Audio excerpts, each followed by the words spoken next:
mỗi trong khoa biết chứ là thằng giúp hết ta trong hiền là luôn dễ lẩu lẩu luôn lẩu thì cái rồi đấy cà veng chứ đâu mà cà veng đi chơi trăng yên bây giờ tôi là đi chơi trăng yên chia sẽ lẩu thế là nó chụp rồi cái trăng yên chầu này rồi chụp chém tổ lẩu nhỉ kha lẩu chầu đấy thế ta đi bù là cái rồi đấy đi bù là cái rồi đấy cái đôi này cái vòn đôi này tìm đi chơi rập rồi đấy chắc rồi wow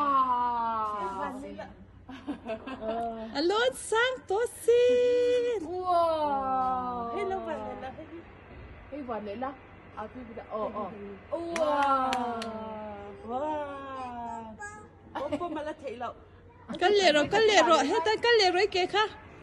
ta bốc bốc mắng thèm tổ đâu cái ta bốc bốc mắngพี่อาพี่เห็นผมขึ้นนี่แหละว้า